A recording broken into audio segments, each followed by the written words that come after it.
தமிழ்நாட்டுக்கும் திருப்பதி நெய்யுக்கும் என்ன சமம்? உண்மையிலே திருப்பதி லட்டுல விலங்குகளோட கொழுப்பு கலந்திருக்கா இல்ல இது அரசியல் சண்டை? ஒரு வருஷம் 2 வருஷம் கிடையாதுங்க, கிட்டத்தட்ட 15 வருஷம் 15 இயர்ஸ் 15 வருஷமா ஒரு கம்பெனி வந்து நெய்யை வந்து திருப்பதிக்கு வந்து சப்ளை பண்ணிருக்காங்க. ஆனா இப்ப இந்த வருஷம் வந்து பாத்தீங்கன்னா அந்த ஒரு கான்ட்ராக்டை வந்து பாத்தீங்கன்னா அவங்க லாக் பண்ணிருக்காங்க. திருப்பதி வந்து பாத்தீங்கன்னா நான் உங்ககிட்ட இருந்து இனிமே நெய்யை வாங்க மாட்டேன் அப்படின்னு திருப்பதி தேவஸ்தானமே வந்து பாத்தீங்கன்னா சொல்லியிருக்காங்க. என்ன நடந்துச்சு? 15 வருஷம் நெய் சப்ளை பண்ணாங்களே அந்த கம்பெனி ஏன் வந்து நெய்யை வந்து கொடுக்க மாட்டாங்க? 200 கோடி கிடையாதுங்க, 500 கோடி வருமானம் லட்டுகள் மூலியமா மட்டுமே திருப்பதிக்கு வந்து கிடைக்குது. 3 லட்சம் லட்டு வந்து பாத்தீங்கன்னா ஒரு நாளைக்கு தயாரிக்கிறாங்க. பல சுவாரஸ்யமான விஷயங்கள், பல தகவல்கள் வந்து இந்த வீடியோல வந்து உங்களுக்கு கிடைக்க போகுது. திருப்பதியில ஒவ்வொரு 6 மாசத்துக்கும் ஒரு வாட்டியும் வந்து பாத்தீங்கன்னா ஒரு ஏலம் நடக்கும். என்ன ஏலம்னா லட்டு ஏலம். இப்போ வந்து லட்டுல வந்து இந்த கம்பெனி தான் நெய் வந்து, அதாவது இந்த ஏலத்துல வந்து பாத்தீங்கன்னா நெய் கம்பெனி தான் வந்து கலந்துக்குருவாங்களா. அதுக்கடுத்து இந்த லட்டுல வந்து போடுவாங்களே முந்திரி, திராட்சை, அந்த இன்கிரீடியன்ஸ், இதுக்குரிய கம்பெனி எல்லாம் வந்து பாத்தீங்கன்னா கலந்துக்குருவாங்களா. இந்த கம்பெனி வந்து யார் வந்து ஏலத்துல ஜெயிக்கிறாங்களோ அவங்க வந்து இந்த டெண்டரை வந்து பாத்தீங்கன்னா எடுத்துக்கிடுவாங்களாம். அப்படி இந்த வாட்டி 6 மாசம் இப்போ வந்து ரீசெண்டா ஒப்பந்தம் வந்து நடந்திருக்கு, இந்த ஏலம் வந்து நடந்திருக்கு. அதுல வந்து ஒரு 5 தனியார் கம்பெனி வந்து பாத்தீங்கன்னா கலந்துக்கிட்டாங்க. 5 தனியார் கம்பெனி தான் வந்து திருப்பதிக்கு வந்து நெய் வந்து பாத்தீங்கன்னா கொடுக்குறாங்க. లడ్డు కూడా నాసి రకం నాకైతే ఆశ్చర్యం వేస్తుంది. இப்ப உங்க சந்திரபாபு நாயுடு அவங்க ஆட்சி வந்திருக்குல்ல, இப்ப அவர் தான் அந்த முதலமைச்சராக இருக்காங்க. இப்ப அவர் வந்து என்ன சொல்றாருன்னா, இப்ப நாங்க இந்த லட்டுகள் திருப்பதியில தயாரிக்கக்கூடிய லட்டுகள் எல்லாம் வந்து நாங்க சோதிச்சு பார்த்தோம். அதுல வந்து ரொம்பவே வந்து சரியில்லை, லட்டு எந்த இதுமே வந்து தரம் கம்மியா இருக்கு அப்படின்னு சொல்லி சோதிச்சு பார்த்துருக்காங்க. லேப் டெஸ்ட்டுமே வந்து நாங்க பண்ணிட்டோம். குஜராத்ல தான் இருக்கிறதுல மிகப்பெரிய ஒரு லேப் வந்து பாத்தீங்கன்னா இருக்கு. அங்கேயே கொடுத்து வந்து பாத்தீங்கன்னா செக் பண்ணியிருக்காங்க. அப்படி செக் பண்ணும் போது வந்து பாத்தீங்கன்னா மாட்டோட கொழுப்பு, பன்றியோட கொழுப்பு, அதே மாதிரி மீனோட கொழுப்புகள் வந்து கலக்கப்பட்டிருக்கு. பாமாயில் எண்ணெயும் வந்து பாத்தீங்கன்னா கலக்கப்பட்டிருக்கு அப்படின்னு வந்து பாத்தீங்கன்னா செப்டம்பர் 19ஆம் தேதி வந்து பாத்தீங்கன்னா நியூஸுக்கு வந்து பேட்டி வந்து பாத்தீங்கன்னா கொடுக்குறாரு.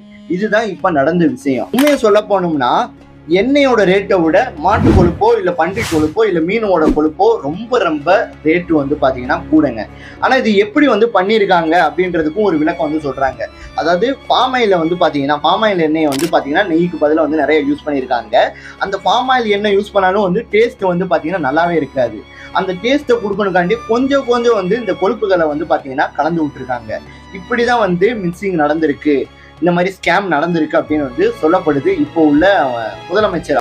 இதுக்கு முன்னாடி வந்து பாத்தீங்கன்னா சந்திரபாபு நாயுடு வந்து முதலமைச்சரா இருக்கும் போது வந்து பாத்தீங்கன்னா கிட்டத்தட்ட வந்து பாத்தீங்கன்னா 15 வருஷங்க, ஒரு வருஷம் கிடையாது இல்ல, 15 வருஷமா வந்து ஒரு கம்பெனி தான் வந்து நெய் வந்து பாத்தீங்கன்னா திருப்பதிக்கு வந்து சப்ளை பண்ணியிருக்காங்க. என்ன கம்பெனி அப்படின்னு கேட்டீங்கன்னா கர்நாடகாவில் வந்து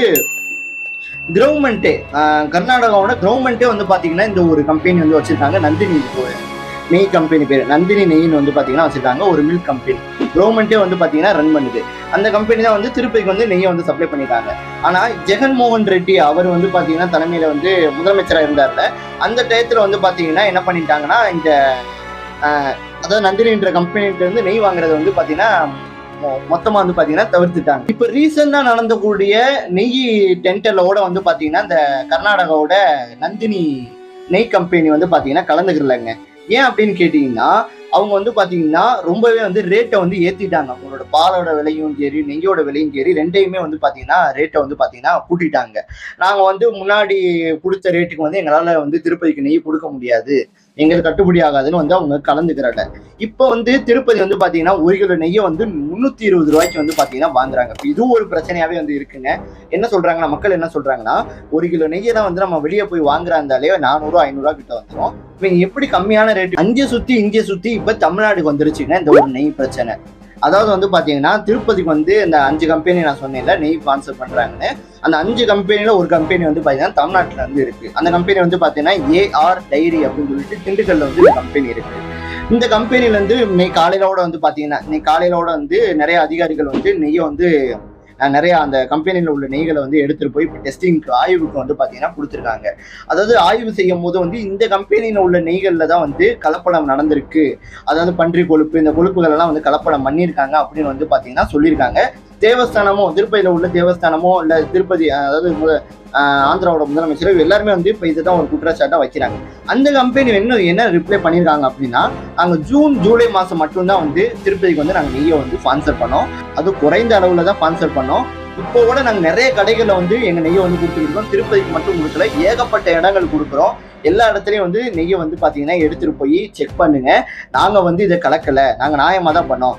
எங்கிட்ட இருந்து மட்டும் திருப்பதி வந்து நெய்யை வந்து வாங்கல, பல கம்பெனிகள்ல இருந்து நெய்யை வந்து வாங்குறாங்க. எங்க மேல மட்டும் குற்றங்களை சொல்லக்கூடாது. நாங்க திருப்பதிக்கு நெய்யை அனுப்புறதுக்கு முன்னாடி நாங்க நெய்யை வந்து டெஸ்ட் பண்ணி தான் அனுப்பிச்சோம். அதோட ரெக்கார்டுமே வந்து இருக்கு அப்படின்னு.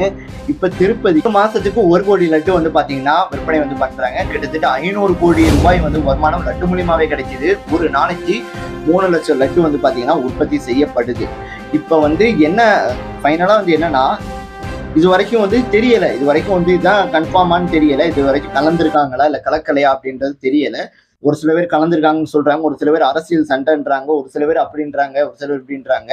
இது வந்து என்ன சொல்றாங்கன்னா, நாங்க நெய்யை அனுப்பிச்சு விட்ட பிறகு அங்கேயோட திருப்பதி தேவஸ்தானத்தோட யாராவது வந்து கலந்து இருக்கலாம்ல அப்படின்னு வந்து சில தகவல் வந்து நடந்துகிட்டு இருக்கு. நிறைய விசாரணை வந்து இன்வெஸ்டிகேட்டிங் வந்து பாத்தீங்கன்னா போய்கிட்டு தான் இருக்கு. என்ன நடக்குதுன்றதை பொறுத்து இருந்து பார்க்கலாம். பாய் பாய், நன்றி வணக்கம், ஜெய்ஹிந்த் ஜெய்ஹிந்த், வந்தே மாதரம். இதை பத்தி நீங்க என்ன நினைக்கிறீங்கன்றதை கீழே கமெண்ட்ல கமெண்ட் பண்ணுங்க. பாய்.